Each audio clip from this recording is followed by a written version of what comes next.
Greetings, District 10 Toastmasters. The 2023 District 10 Hybrid Conference is today, starts today. The team has outdone themselves this year and planning an experience you will not soon forget. One of the education sessions being offered this year at the conference focuses on becoming a professional speaker. Have you ever thought about becoming a professional speaker? Do you know what it takes to get there? Would you just like to know how to level up your performance and give a presentation that leaves everyone wanting for more? Well, today I have the distinct pleasure of interviewing our special guest speaker for the conference, accredited speaker Bob Idea Man Hooey. In his book, Speaking for Success, Bob talks about his dream of speaking around the globe. The challenge, he writes, was that I wasn't a great speaker and I had no idea where to start. Then I met immediate past international president John Noonan at a business organization. I shared my goal and he asked me if I'd heard of Toastmasters and encouraged me to take that first step to start my adventure. I did, and it helped me launch this amazing journey. Bob took John Noonan's advice and joined Toastmasters in March of 1991. If you don't have a copy of the book yet, be sure to pick up a copy at the conference. Certainly, we have a few. Okay. And I loved reading about Bob's first visit to a Toastmasters club. I think many of us can relate where he started to go down the steps to where the meeting was and turned around and started going the other way, had to talk up the courage to go back. As of today, Bob has leveraged the experience and knowledge he gained through Toastmasters to speak for various organizations in 68 countries and on 6 different continents.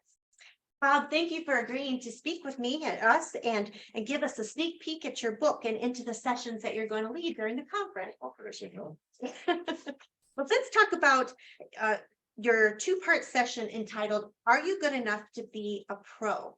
You'll cover part 1 tonight and part 2 tomorrow.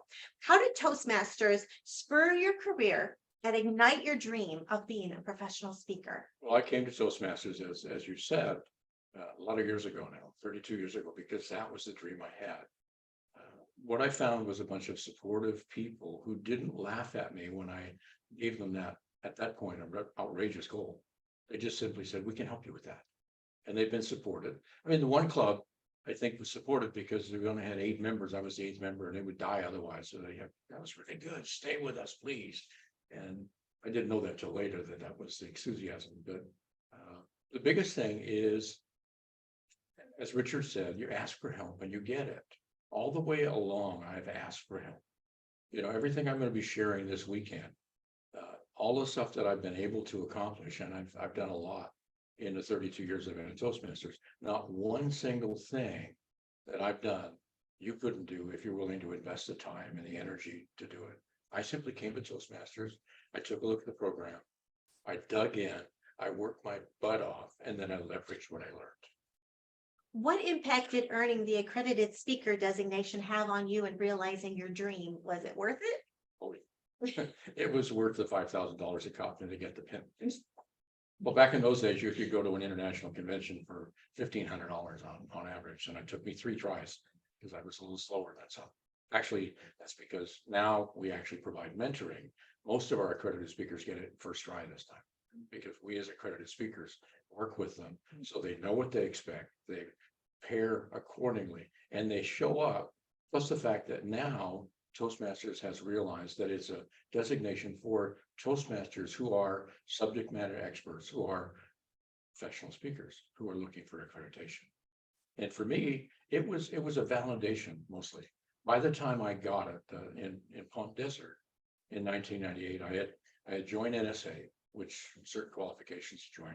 We had just started CAPS in Canada, which was the Professional Speakers Association in Canada. So I was just relieved when I walked off stage after doing it. And there were people in the audience that were happier I got it than I was, which was really funny. I paid for 3 shots and I thought, I'm going to take the 3rd one and just see what happens. And I thought, if I didn't get it, that's okay. I'm still booked. Yeah. When did you realize that you were good enough to be a pro? Probably when somebody paid me the first time.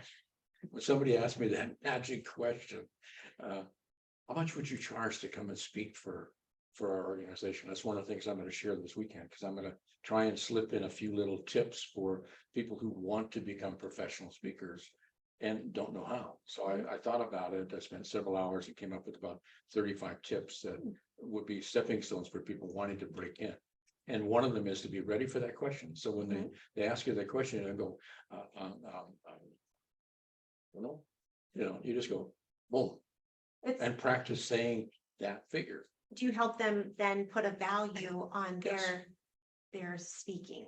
Well, one thing I found is most of us in the business have gone through the process where we were undervaluing what we're doing.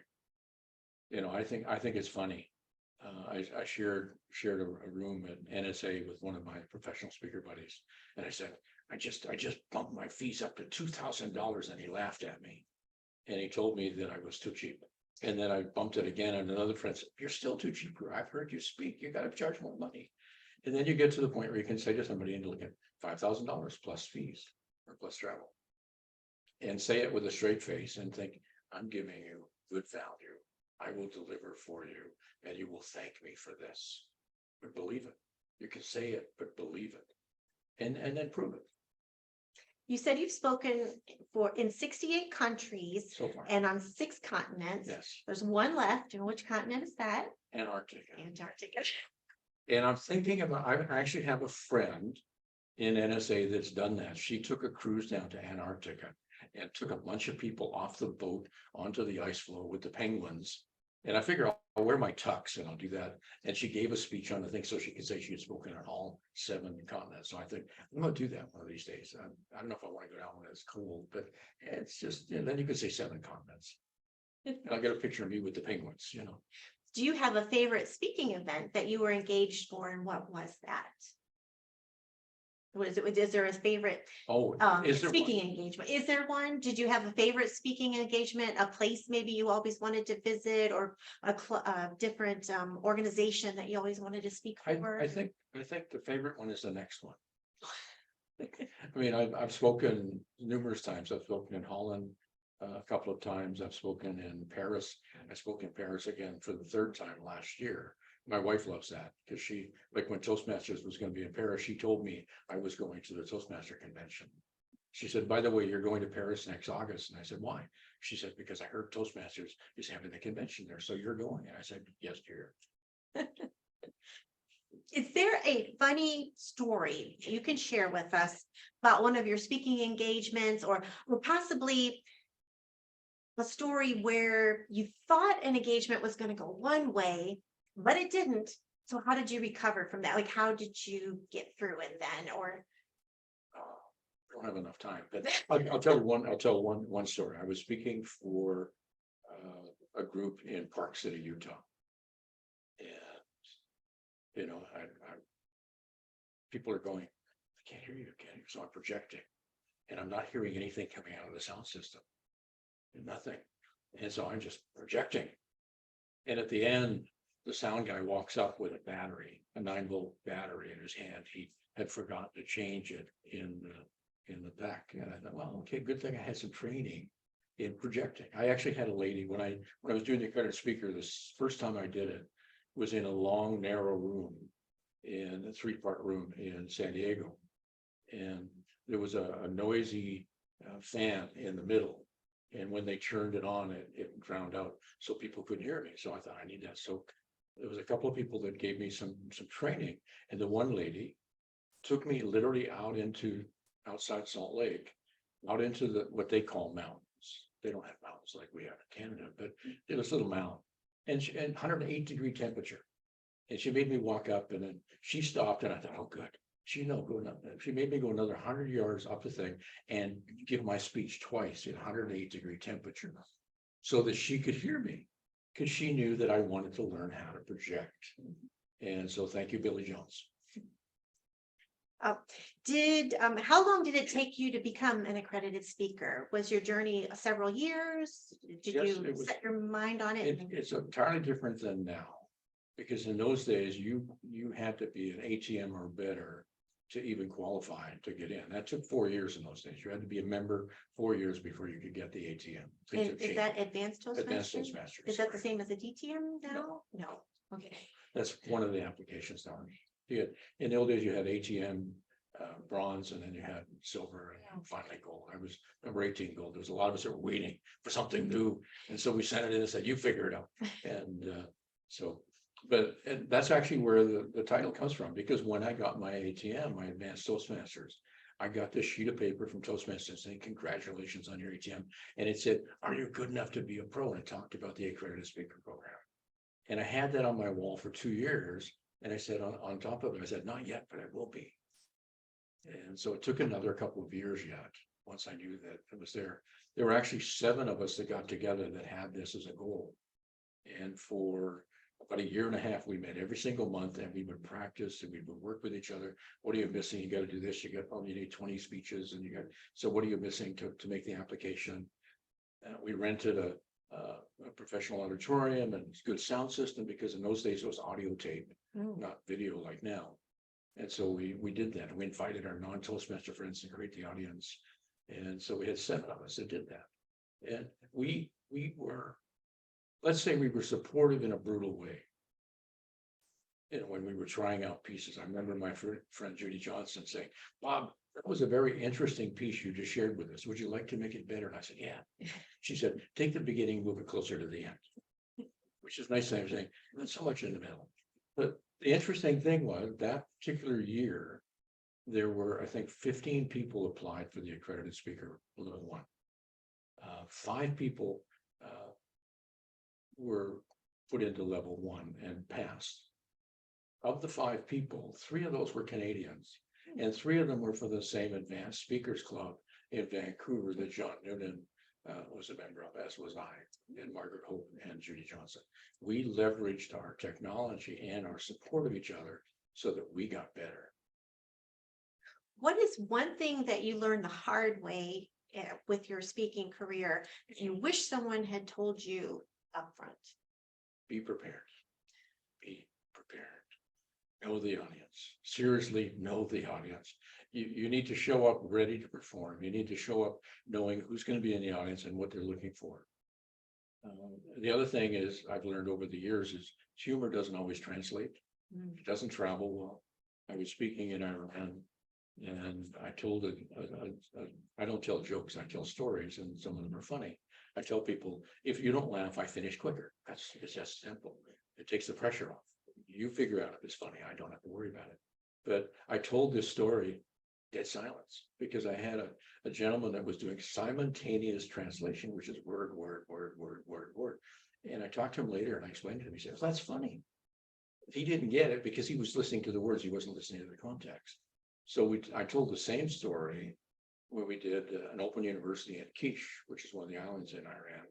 And there were students literally laughing and running on the aisles, rolling on the aisles, because he was funny, because he got the joke.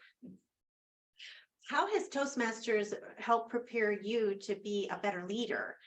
I'm sure you have to use a lot of leadership skills in what you do, or you ask your wife to help you and do those for you, but I'm sure it takes a lot of leadership skills to do what you do. So how did Toastmasters prepare you for that? Well, actually, speaking of my wife, I'll get this out of the way first. I was interviewed once in a techie thing, and he said, what's your favorite app? And I thought for a second, I said, I have a favorite app. Her name is Irene. She's the techie in the family. I'm the talkie in the family. But, the interesting thing, I'm going to talk about this tomorrow when I do the accidental leader. I did not come to Toastmasters, as Richard said, to be a leader. That was not my objective. I came here because I had this dream of traveling the world and encouraging people to get outside their comfort zone, and I didn't know how to do it. But taking the nudge into the leadership path opened doors for me that I never would have imagined. I make my living and have made my living, and a very good one, working with leaders on senior levels and their teams, teaching them what I learned in Toastmasters. And they paid me for that experience. So I'm leveraging what I learned in leading volunteers. How did Toastmasters, the experience with Toastmasters, help you prepare for those audiences that are culturally diverse, different than ours? Like, we have different cultural experiences and differences. How did that help you prepare?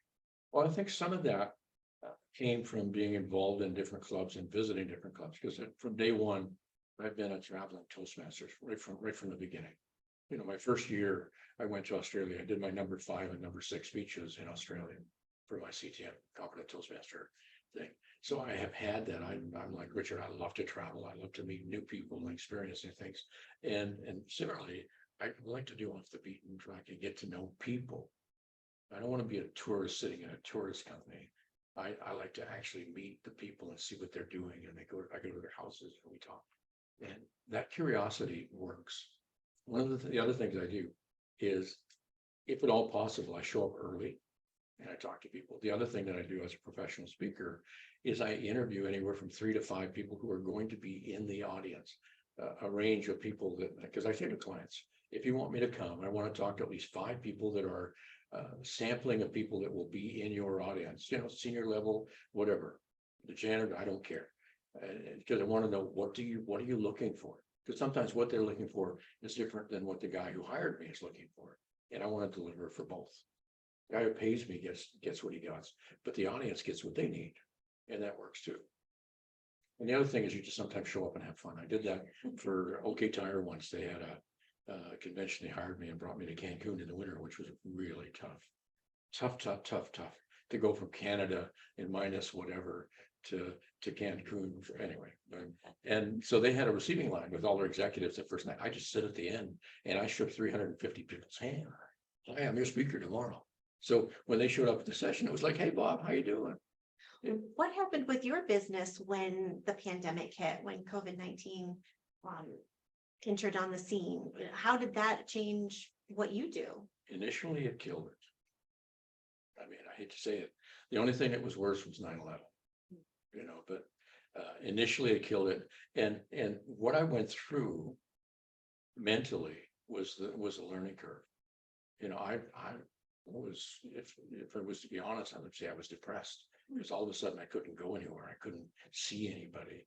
I mean, we would do drive-through dates at A&W because that's the only thing we could do, and to get out of the house. And, you know, and then all of a sudden, for some reason, I don't know what happened, it triggered on me that the only thing that had changed was my method of delivery. It hadn't changed. My desire for working and helping clients and people didn't change. The message didn't change. The delivery changed, and something turned on in my head. I went, okay, if this is what I've got to work in my little rectangle, then I will work in my little rectangle. It's a whole new skill set, different than what we do in Toastmasters. And we made the switch within Toastmasters. A lot of us did. A lot of clubs did that. Toastmasters International did that. We started doing training online because that's all we had. And some of that will continue because some of it has been helpful. Like, for example, just 2 days ago, I was training a lady that I met when I spoke in Athens last November online. We spent an hour working on a presentation of hers. 2 weeks ago, when I spoke for District 61 in Montebello, there was a lady that I met online from Florida that came up and actually presented at the conference, and we gave her some feedback and worked on it because she's moving into being a professional speaker. She's actually a Red Bull competition cliff high diver and wants to retire because she's 30 years old and getting old and decrepit because it's hard on her body. Yes. I couldn't do it. I said, she's got worse courage than I do. I couldn't do that. Well, I'd like to also ask you, what does level up mean to you, and what do you plan to do or have you done to level up this year? Level up is part of what drives me. You know, and I constantly look and say to myself, how can I do a better job now than I did yesterday or last week or last year? So the other thing is, it keeps me busy, which keeps me out of my wife's hair, which is a good thing. Yeah. You know, when why are you laughing?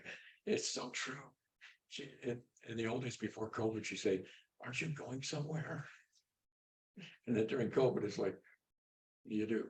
But I like to learn. I'm not necessarily an academic, which is interesting because I used to teach at the colleges. I just think that was funny that they hired me to teach at the colleges, and I hated doing the stuff myself. But and And part of what I've done too is I've written additional books. Richard asked me yesterday if I've done that. I think I'm at 30 now. You know, and it's really funny because when I first started my career as a professional speaker, people would say to me, "Do you have a book?" And after a while, I said, "Why? Would you buy one?" Yeah. So I had some notes and put it together and made it this little spiral bound thing and started selling it for $20 and sold several thousand of them. I thought, oh, this is something I hadn't thought of. I can't wait to attend your session as well. I'm interested myself in learning more about the accredited speaker program and how to be a professional speaker. And those are all the questions I had for today, but these are a couple of Bob's books that he has. Do you have both of these available? Yes. And I know you can go online to Amazon also and pick them up. One's called The Legacy of Leadership. One's called Speaking for Success. So thank you again, Bob, for agreeing to interview with us today. And so we can all learn more about you. Pleasure was totally mine.